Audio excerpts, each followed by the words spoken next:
evolving digital landscape, for your business to thrive, you must adapt or die. Welcome to Marketing in the Age of AI, the podcast helping you harness the power of AI and marketing tools to revitalize and grow your business. And now here's your host, marketing expert and author of Authentic Marketing in the Age of AI, Emmanuel Rose.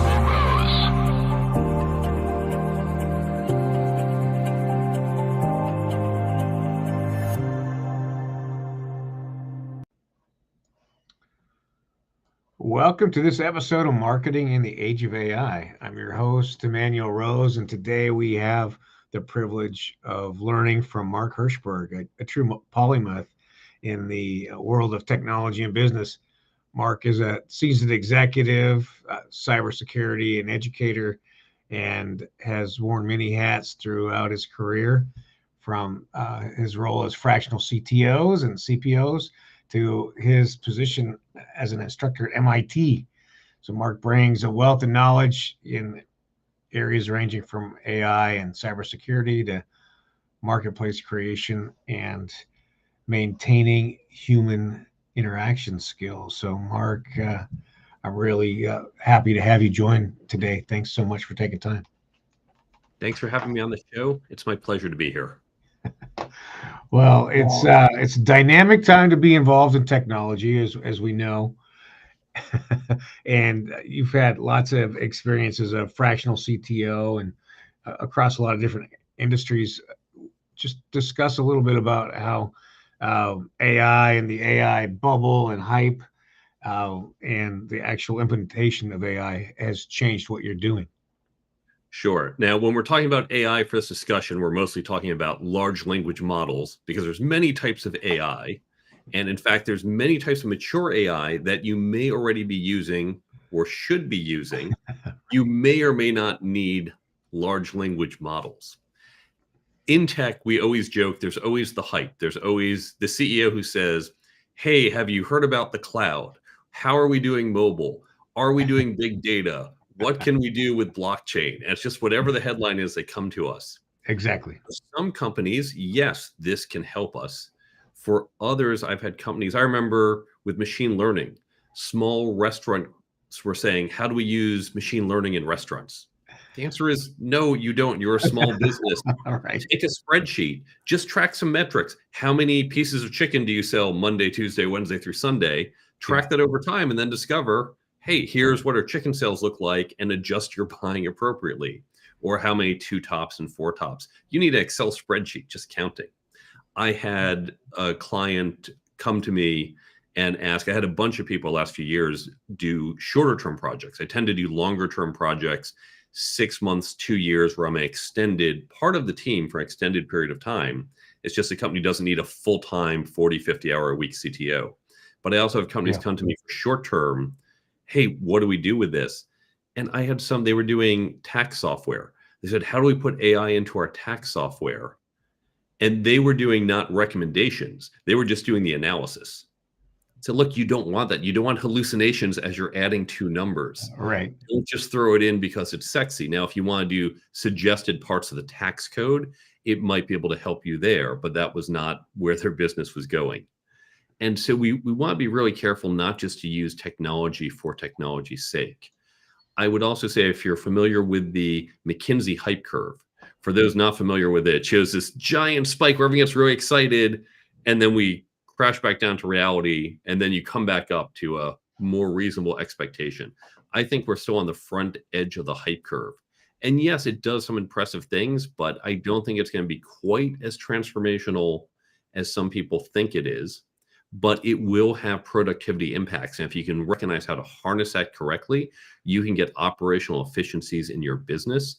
You can really gain market share, do other things by just edging out your competitor, being a little bit better. But don't think it's not shooting for the moon. It's getting just that few percent better, single digits, maybe low double digits.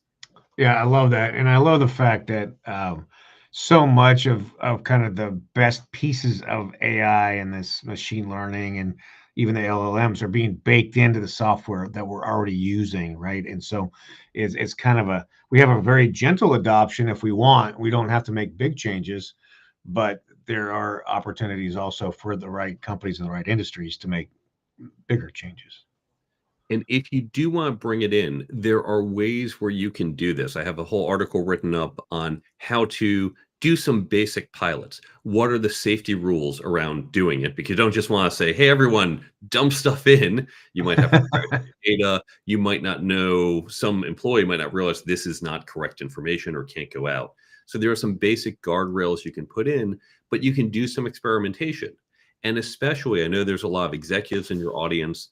Yes, as executives, we look down and think, well, I know the business, but we might not realize day in, day out, you have someone who spends a lot of time looking things up online, reading content. I get that, but it's the people in the trenches doing the day-to-day work who might say, hey, I could use AI this way. And you do want to get that 360 perspective. Let everyone voice in, here's where I could use AI.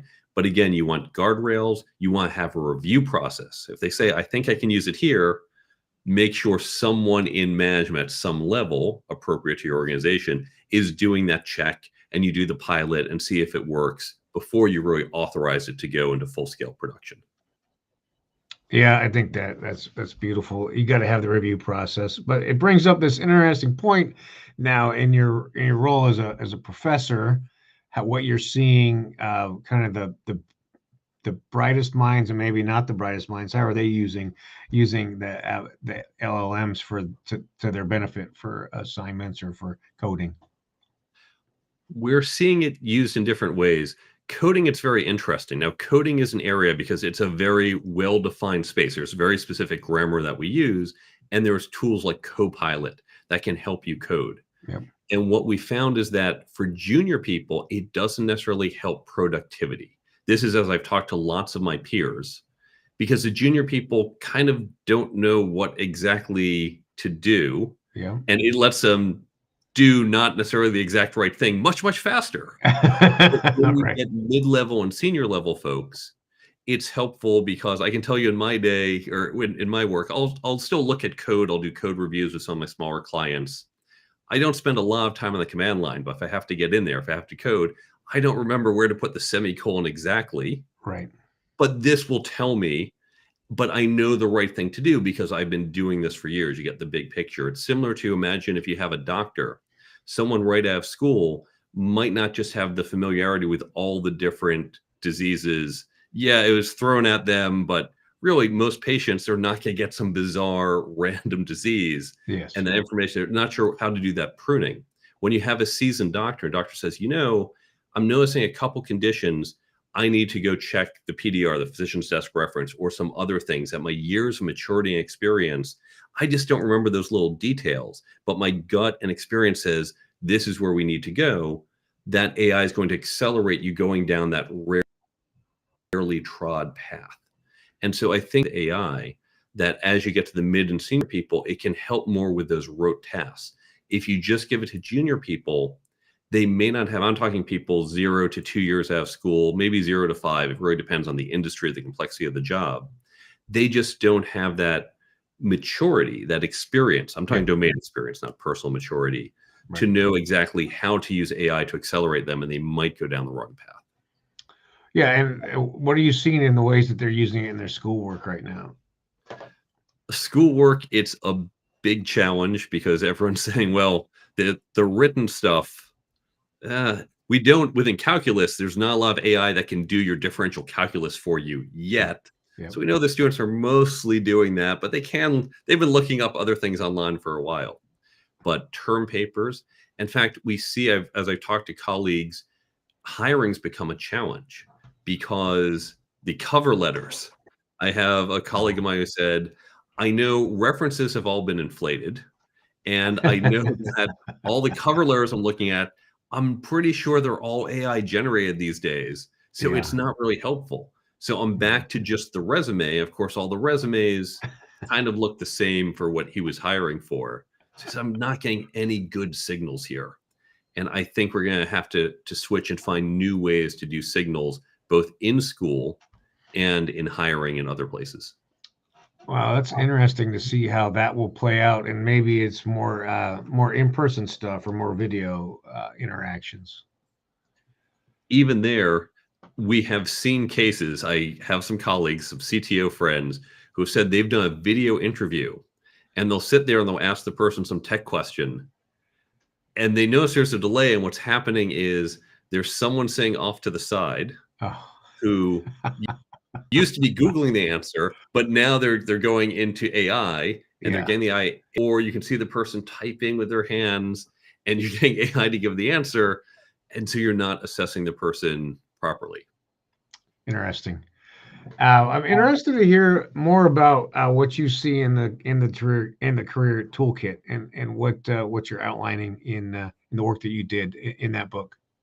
So this is the second. I have three brands. There's Mark Herschberg, the fractional CTO, and I consult to companies and help them with their technology and products.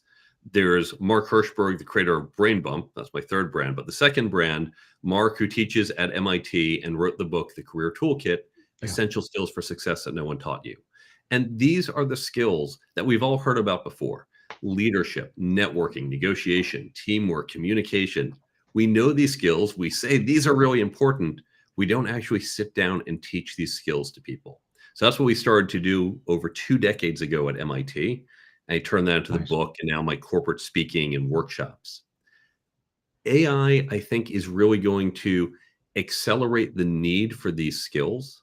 Now, again, I just gave the example of those cover letters are no longer helpful because we're all going to give the same well-written cover letter that came out of AI. But in person, it won't be quite so easy. Yeah. We're also seeing challenges. The labor market, huge problem right now, for example, not from AI, but with the one-click applies. And if you look at any of the job boards, you see they will get hundreds of job applicants within a few hours. Sure. And there's no easy way to go through that. The ATSs, the applicant tracking systems, they're just looking at keywords, are gross, clunky tools that do not work well. Networking is the way you can bypass this Right. and get in and send the right signals, especially if you didn't have the exact 6 words that they needed on the ATS. You only had 5, but the other made sense. I even talk about that in the book. You have people who, to use some common terms that we're all familiar with. So he says, I've got 10 years working at McDonald's, and they're looking for someone with at least 8 years of Burger King. And the ATS says, well, I don't see Burger King on here. Right. But of course, we all know it's the same. Yeah. When you get into certain domains, I see us time and time again, the recruiters don't know that, well, this is equivalent to that, but you miss out on people. So networking is how we can bypass this. And really, it comes down to a lot of the people skills, a lot of the interactions, because now I'm going to generate a lot more of the content. Heck, if I need strategy ideas, I can go now to an LLM and say, I need 5 ideas for what to do in this situation. Yep. And it's going to kickstart it. And so that's going to bring up the lower level people who otherwise sit there and say, I don't know what to do. So now we're bringing them up to closer to average. And it goes to the skills of, are you just better than average at that? But it's not just, here's the strategy. How do I take the strategy and work it with my peers? In my case, with the CFO, with the VP of sales, with the other executives, and hone this strategy really to work for the company and not just take that generic answer. And so that's where these interpersonal skills are really going to help us step above this sea of just mediocrity coming from the LLMs. Yeah, it's interesting. The idea that it's emotional intelligence is one of the differentiators as we move forward out of this. Where does that fit in, and how do you learn how to be emotionally intelligent, or how to be a good networker, or those types of emotionally intelligent behaviors? The good news is these are learnable skills. This is what trips a lot of people up, because we see natural networkers, natural leaders. We also see people who are naturally good at playing baseball or playing the violin. Yeah. And there are people like that. I'm not one of them for either of those. But if you sit there and take lessons and practice and train and learn, you can get better than someone who just had that natural ability but never worked at. So for all the skills we're talking about, they are learnable. Now, yes, you can start by reading books like mine and articles and other tools, but just like you can't learn to play the violin just from reading a book on it, you do need to practice and work at it. Now, in my book, each chapter has a different skill. The start of each chapter, and you don't have to read in order. You can jump right to chapter 8 on networking. Skip one through 7. That's what you want to learn. Each chapter has this mental shift, how to look differently at the skill, then concrete things you can do on a daily basis to improve that skill, Nice. and then wrap up the next steps. But even if you're using my book or other books or tools out there, I recommend creating peer groups where you develop these skills together, where you say, all of us are getting together, and for the next 2 months, we're going to work on our networking skills. We're going to read a chapter from Mark's book or read other articles. We're going to talk about what we're doing, where we may have had some challenges or tripped up. And I have on my website that we'll give you later a download, a completely free download. I don't even need your email, that will teach you how to build such a group within your organization so you can upskill everyone in your organization to be better at these skills, or how to do it across organizations if yours is a little small or you don't have support there to do it. Well, that is a very complete process. I love that. That's you're combining a lot of things there in terms of your experience and your research, and then also how to then implement it, which is a very complete cycle. I'll throw in one more tool, the Brain Bump app. So my third brand, the free Brain Bump app, which you can get the Android and iPhone store, that has the tips from my book, but other books, blogs, podcasts, because again, you're reading this in one location, but you're needing it in a different one. When you read my networking tips, you're probably at home, and then a month later, you're at an event. So with the free Brain Bump app, you'll have all my tips in your pocket. So as you're at the conference, you can just quickly tap networking and up come the networking tips. Or if you're trying to get better at being a leader, just pop up the leadership tips, or even ask for like a daily affirmation. You set the time, maybe 9 a.m. each day, you get that leadership tip right as you walk in the office. So all these tools help take the knowledge that not just me, but many other experts in their fields have put into the app completely free, and will deliver to you when and where you need it. Because again, it's about practicing in the field to really hone these skills.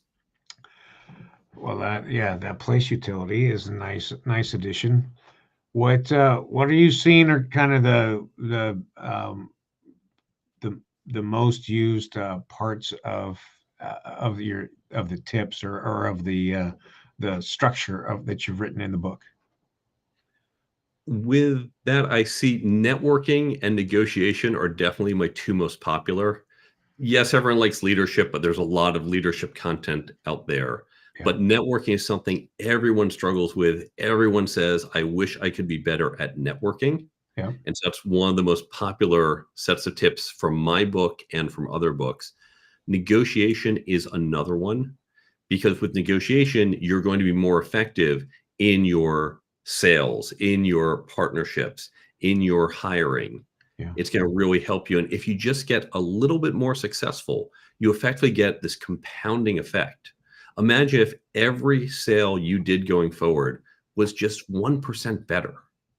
That's not a huge lift. If you just learn to negotiate a little better, you can get 1% more value easily out of many of your negotiations. And what's that going to do to your bottom line and to your company? And it's not just your sales, it's also negotiating partnerships. It's negotiating with your employees to say, hey, listen, I need you to work really hard to hit this deadline, and I realize I have to make it up to you some way. That's not necessarily a cash transaction, but it's how do you get people to align to hit a goal, because that's going to help your company hit some window to really grow. So those two tend to be the most popular topics. For individuals, I'd say career plans are also pretty important, less so for the executives when I talk to them. I love it. Well, Mark, how do people get in touch with you if they want to talk to you about CTO, or about how they can integrate AI, or how they can be integrate some of the things from your book? 3 different ways, because we've talked about 3 different brands. For my CTO work, easiest just to find me on LinkedIn. So you can search for my name, Mark Herschberg, or if you just remember Hershey, just like the candy bar, it's LinkedIn/IN/Hershey, HERSHEY. For the book, if you go to the careertoolkitbook.com, that's my book's website. You can see where to buy the book, Amazon, elsewhere, physical, electronic. There's a number of free resources. I put out articles every week. There's the first download on the resources page for how you can build up that peer learning group, and a whole bunch of other free resources, plus links to LinkedIn and my other social media. And then we also mentioned Brain Bump. It's free on the Android and iPhone store, or you can go to brainbumpapp.com.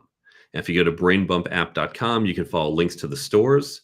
And there's a 90-second video showing how the app works, completely free. So you can download it, have it all in your pocket, and take it with you to use those tips every day. All right, we'll make notes of that in the show notes as well. And I want to say thank you very much, Mark, for taking the time to talk today, and especially for the work product that you've put out. It's amazing aggregation of your experience and your leadership. So thank you for doing that. Thank you for the kind words.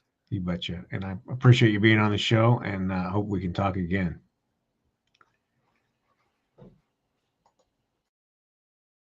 Thanks for listening to Marketing in the Age of AI.